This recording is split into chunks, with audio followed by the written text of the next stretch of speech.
भक्तों के फोन आते हैं जो ये सत्संग सुन के समझ पा रहे हैं कि हमारे जीवन का उद्देश्य कितना जरूरी था और हम वो उद्देश्य भूले बैठे थे। हम केवल और केवल माया कमाने को ही जीवन का उद्देश्य मान बैठे थे। केवल और केवल परिवार पालने को ही जीवन का उद्देश्य मान बैठे थे। केवल और केवल इस दुनिया में नाम कमाने को अपने जीवन का उद्देश्य मान बैठे थे। लेकिन अब बात पूरी समझ में आ गई है। अब समझ में आ गया है कि हमारा जन्म यहां पूजा पाठ करने के लिए नहीं हुआ है।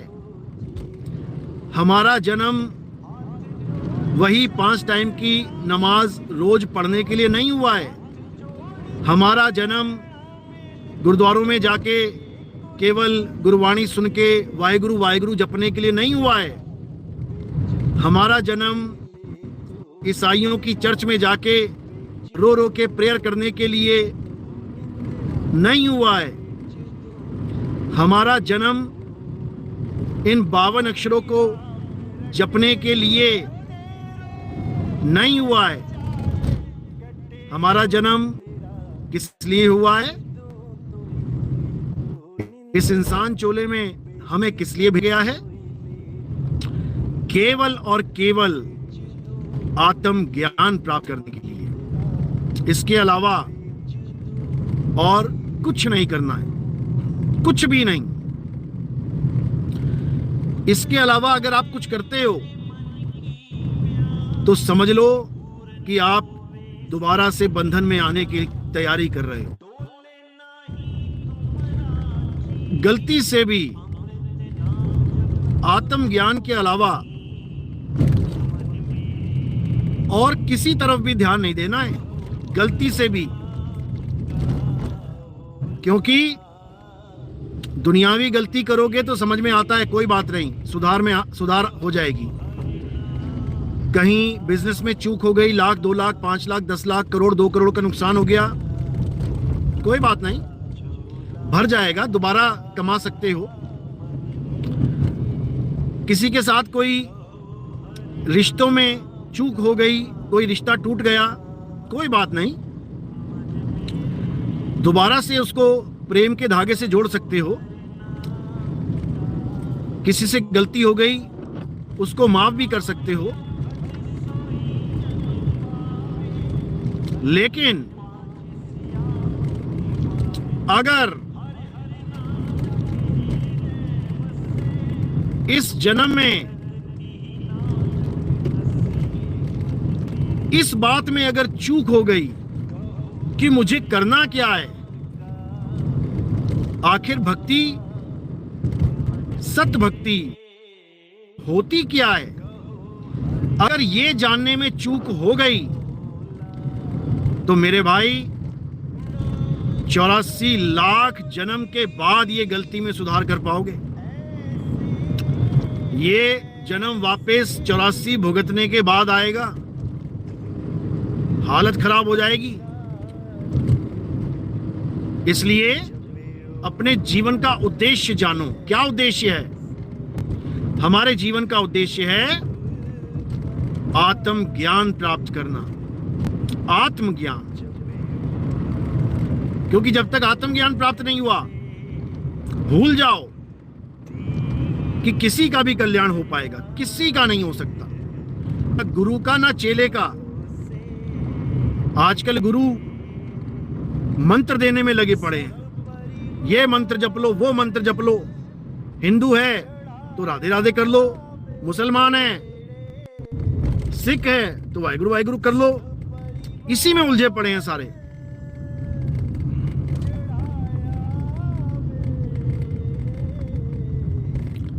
तो मेरे भाई,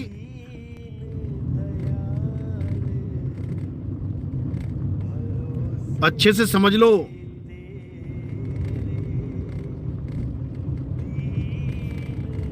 कि ये सब करने की जरूरत नहीं है, बिल्कुल नहीं है।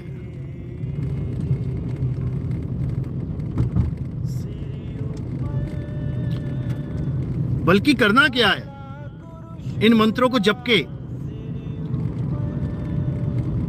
क्या मिल जाएगा इसको जप के? तुम्हें प्यास लगी है तो पानी पानी जप के क्या मिलेगा? चाहे 10 मिनट जप लो दिन में, चाहे दिन में 1 घंटा जप लो, चाहे 10 घंटा जप लो,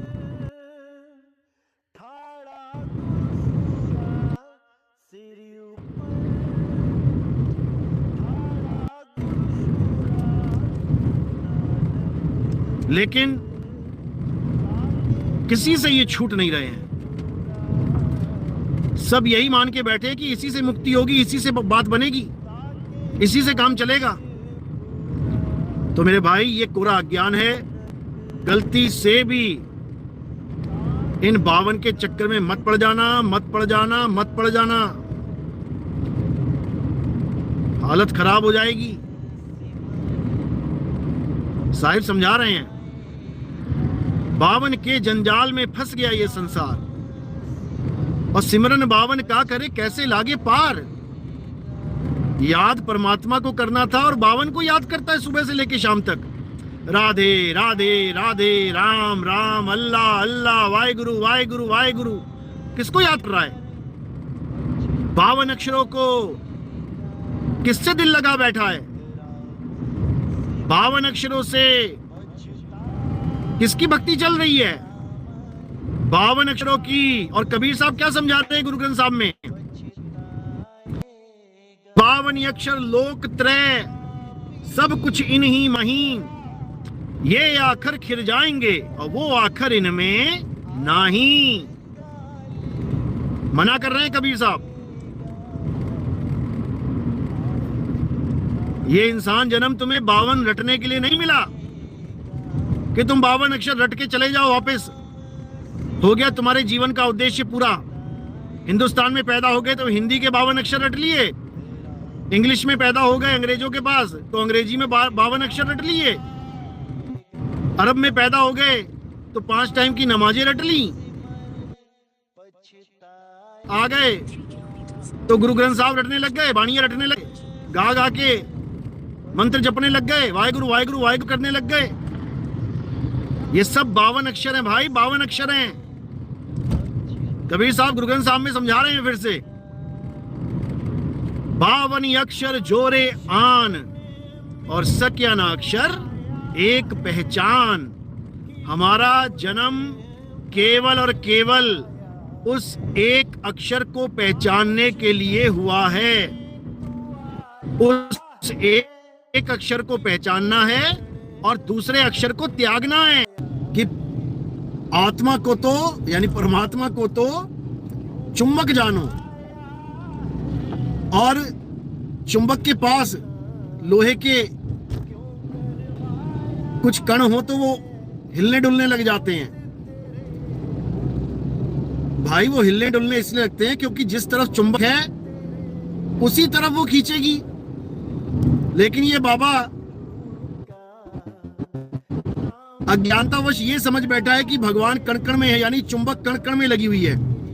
अरे जब चुंबक कण कण में लगी है तो कौन किसको खींचेगा? कौन सी डायरेक्शन में जाएगा जीव? कौन खींचेगा उसे? दाएं बाएं ऊपर नीचे हर जगह चुंबक है, तो पहली बात तो वो लोहे के कण हिलेंगे ही नहीं, वो तो समान बल उनके ऊपर लागू हो जाएगा, ना इधर हिलेंगे ना उधर हिलेंगे। इतना भी बुद्धि का इस्तेमाल नहीं कर पा रहे हैं ये लोग, केवल अज्ञानतावश। सुन तो लिया हमारे मुंह से ये उदाहरण, तुम सारे संसार के गुरुओं का सत्संग सुन लो। ये उदाहरण केवल और केवल हमने दिया है कि परमात्मा चुंबक की तरह काम करता है और किसको खींचता है? सूरत को खींचता है। अब ज्ञान तो चुरा लिया, उदाहरण तो चुरा लिया, लेकिन अज्ञान परोस दिया। करे तो करे क्या, क्योंकि अनुभव ज्ञान नहीं है।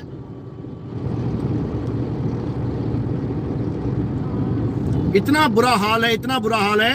अगर कण कण में भगवान है मेरे भाई, तो जहां जहां पे लोगों के कत्ल हो रहे हैं, लोगों को बंधक बना के रखा गया है, महीना महीना 2-2 महीना मार पीट के भूखा रख के लोगों को बंद करा हुआ है। लोग ढूंढ रहे हैं हमारे घर वाले कहां चले गए, हमारी बहन बेटियां कहां चली गईं। वहां पर भी तो कण कण में भगवान है। क्यों नहीं भगवान बचा लेता किसी को? जब अपने ऊपर कोई बात आती है तो तुम इंसान पे भरोसा करने लग जाते हो। मंदिर में पुलिस वालों के पास जाते हो, क्यों नहीं भगवान के आगे अर्जी लगा देते कि भगवान पुलिस वालों को हम नहीं बताएंगे कुछ भी, आप खुद ही अपना केस सॉल्व करो। क्यों नहीं कहते हो? क्योंकि पंडित जी को पता है कि इस पत्थर में भगवान नहीं है। ये पत्थर कुछ नहीं कर पाएंगे, किसी चोर को नहीं पकड़ सकते ये पत्थर। ये केवल लोगों की अज्ञानता का फायदा उठाया जा रहा है कि लोगों को पता नहीं है परमात्मा कहां है। चलो पत्थर में, कि इस पत्थर में भगवान नहीं है। ये पत्थर कुछ नहीं कर पाएंगे, किसी चोर को नहीं पकड़ सकते ये पत्थर। ये केवल लोगों की अज्ञानता का फायदा उठाया जा रहा है कि लोगों को पता नहीं है परमात्मा कहां है। चलो पत्थर में ही बना देते हैं परमात्मा। समझ लो। कबीर साहब कहते हैं, पाथर पूजे हरि मिले तो मैं पूजू पहाड़। अगर पत्थर पूजने से हरि मिल जाता है तो मैं पहाड़ पूज लूं, इससे अच्छा तो।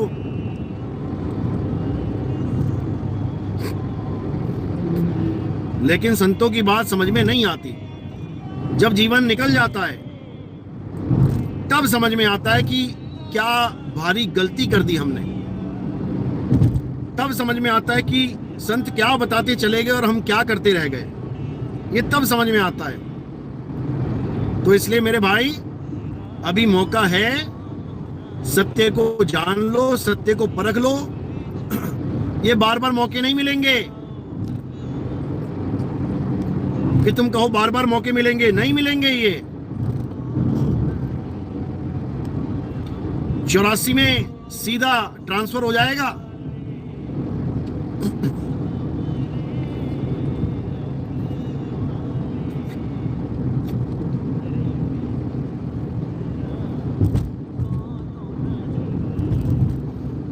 साहिब बंदगी सतनाम सतनाम। तो इसलिए अब समझो बात को। ये एक जो जन्म मिला है, ये केवल आत्म ज्ञान के लिए मिला है।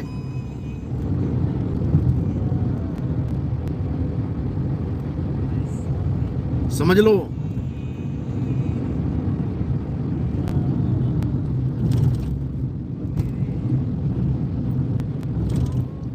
एक मौका है, एक मौका।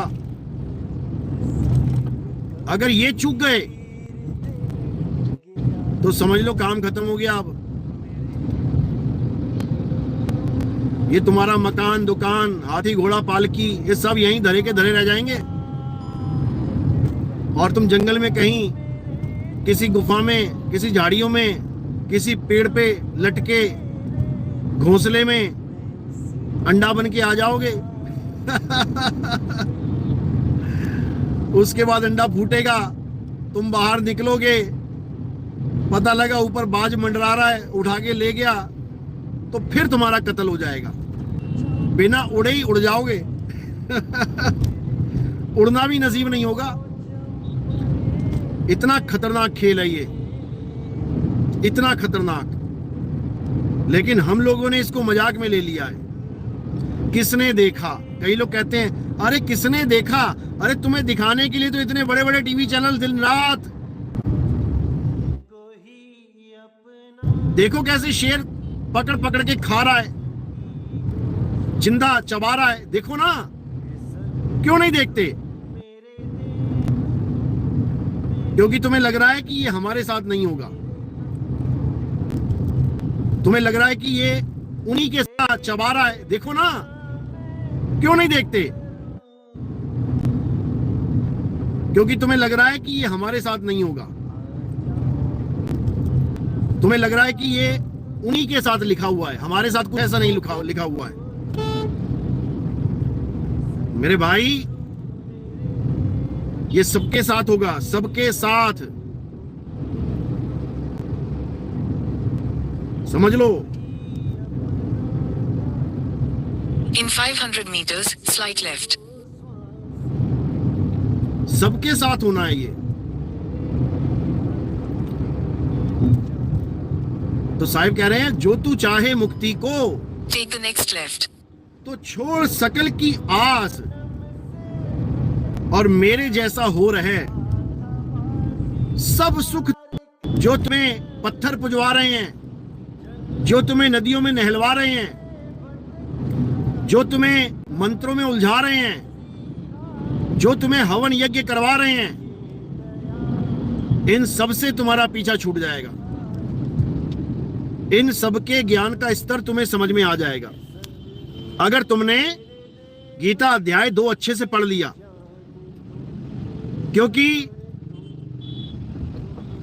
उसके बाद तुम्हें आत्मा का ज्ञान समझ में आने लग जाएगा कि अगर इस दुनिया में कुछ सत्य है तो वो आत्मा है, और जब आत्मा ही सत्य है तो गुरुजी मूर्ति क्यों पुजवा रहे हैं, तो गुरुजी फोटो कैलेंडर क्यों पुजवा रहे हैं, तो गुरुजी मंत्रोच्चारण क्यों करवा रहे हैं, तो गुरुजी हवन यज्ञ को करवा रहे हैं, तो गुरुजी नदियों में क्यों नहलवा रहे हैं। सब समझ में आ जाएगा। और जब हमारे सत्संग सुन के आत्मा का ज्ञान समझ में आएगा तो एक है नॉर्मल गीता पढ़ के समझना, एक है हमारे सत्संग सुनकर गीता को पढ़ना। तब तुम्हारा नजरिया ही बदल जाएगा। तुम्हें गीता का ज्ञान ऐसा समझ में आने लग जाएगा, ऐसा समझ में आने लग जाएगा कि तुम कहोगे बाप रे बाप, ये सब गीता में लिखा हुआ है और हमें पढ़ने के बाद भी समझ में नहीं आता था। ऐसे ऐसे फोन आते हैं मेरे पास जो 50-50 साल से गीता पढ़ रहे हैं, 50 सालों से। बड़े बड़े महात्माओं के सत्संग सुन सुन के बिता दिए उन्होंने, महात्मा चले गए सत्संग सुनाने वाले महात्मा लोग चले गए, वो आज भी बैठे गीता पढ़ रहे हैं और समझ रहे हैं। लेकिन अब जाके उनको समझ में आ रहा है कि बाप रे बाप, गीता हमें क्या बता रही थी और ये बाबा लोग हमें करवा क्या रहे थे, ये उनको अब समझ में आ रहा है। और जीव को लग रहा है कि ये मैं कर रहा हूं, मैं कर रहा हूं, मैं कर रहा हूं, ये मेरे द्वारा हो रहा है सब। यही अज्ञानता है। असल में जीव कुछ करता ही नहीं है। ये अविनाशी जीव तो केवल मन को ताकत दे के बैठा है। आगे जो कुछ भी हो रहा है ये मन और माया, 3 गुण 5 तत्व 25 प्रकृति मिलके कर रहे हैं। और जीव को यह आभास होता है कि मैं कर रहा हूं, मैं कर रहा हूं, मैं कर रहा हूं। बस इसीलिए बंधन में पड़ा हुआ है, बस इसीलिए। तो साहिब यही समझा रहे हैं, बहु बंधन में बांधिया एक बेचारा जीव, कैबल छूटे आपने जो न छुड़ाए पीव।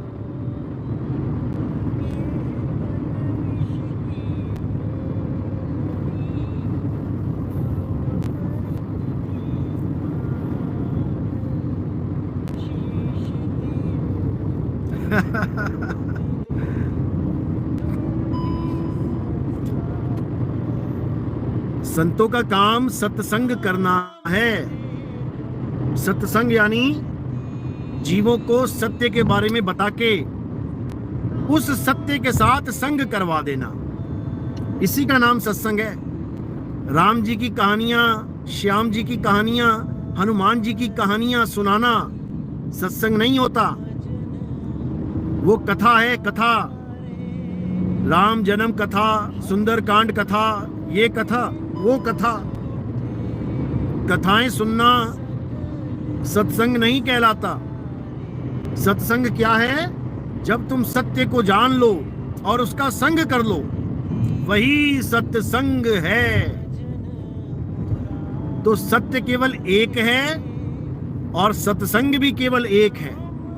सत्संग दो नहीं हो सकते, एक ही सत्संग है, बाकी सब कल्पित कथाएं हैं। कई लोग कहते हैं आपके गुरुजी का सत्संग कब आता है, हमारे गुरुजी का तो इतने बजे आता है। अरे सत्य दो है ही नहीं, या तो हमारे गुरुजी का सत्संग है या फिर किसी और गुरु का सत्संग है। सत्संग तो एक ही है, एक ही होता है सत्संग, दो नहीं होते हैं। दूसरा क्या है? वो असत संग है, असत संग। क्योंकि सत्य एक है और शब्द गुरु ही सत्य है। शब्द गुरु की जानकारी देने वाले को ही सतगुरु कहते हैं। सत्य पुरुष जिन जानिया, सतगुरु तिसका नाम। कह रहे हैं जिसने सतपुरुष को जान लिया कि आगे सत्य पुरुष है कि उसी का नाम सतगुरु है। बाकी अभी एक खबर आई कि हनुमान जी के मंदिर से एक संस्कारी चोर ने एक संस्कारी चोर ने हनुमान जी का मुकुट चुरा लिया सोने का। और संस्कारी चोर क्यों बोला? क्योंकि वो मुसलमान नहीं था, वो ईसाई नहीं था, वो सिख नहीं था, वो हिंदू था। जाके पहले उसने हनुमान जी को माथा टेका। प्रभु मैं आ गया, आपका बच्चा आ गया। प्रभु आपको मुकुट की क्या जरूरत है प्रभु? ये मुकुट की जरूरत हमें है प्रभु। और बड़े आराम से मुकुट खींच के ले गया। भाई भगवान का भगत है, भगवान का बच्चा है, बाप की हर चीज पे बच्चे का अधिकार है। अगला ले गया, तुम्हें क्या प्रॉब्लम है? अब जाके उसको, उसकी बेचारे की रिपोर्ट करवा दी, अब उसको ढूंढ रहे हैं कौन है कौन है कौन है। अरे वो भगत है भाई, उसको वरदान रूप में पिता का मुकुट मिला है, क्या दिक्कत है? अगले ने जाके पहले माथा टेका है, अपना धर्म निभाया है। क्या पता किस परिस्थिति में गुजर रहा है वो बेचारा। उसकी माँ को कैंसर है, उसके पिता को कैंसर है, उसकी घरवाली को कैंसर है, बच्चों को कैंसर है, क्या पता किस कंडीशन में है वो।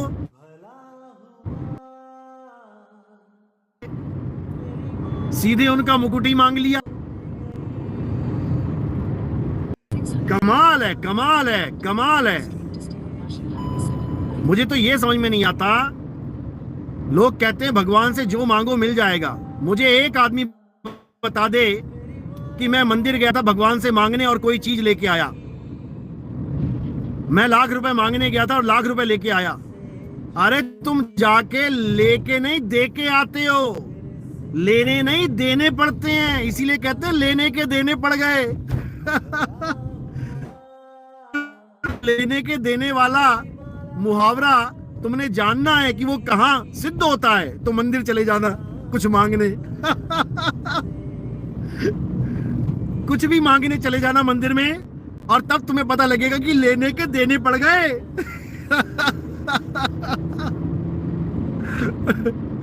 समझ लो। तो भाई उस भोली जान के पीछे मत पड़ो। पता नहीं किन परिस्थितियों में उसने ये काम किया होगा और किसी आदमी की और तुम कहते हो हमारे परिवार की रक्षा करना। अरे उसका मुकुट खींच के 2 बार खींच के, पहली बार में नहीं खींचा पूरा, 2 झटके मार के लेके गया।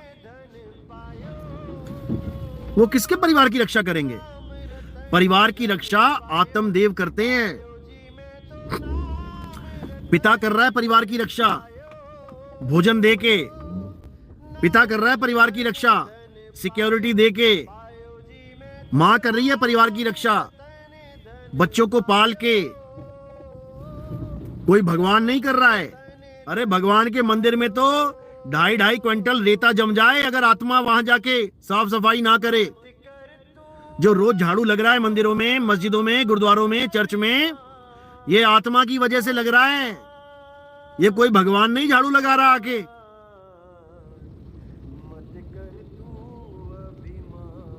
समझ लो, झाड़ू कौन लगा रहा है? ये आत्मा की वजह से झाड़ू लग रहा है। मंदिर में भगवान अपने मंदिर को साफ तक नहीं रख सकता। मंदिर वाला भगवान, उसके लिए भी चेतन सत्ता की जरूरत पड़ती है। चेतन आत्मा जाती है वहां झाड़ू लगाने। तो भाई आत्मा को जानो।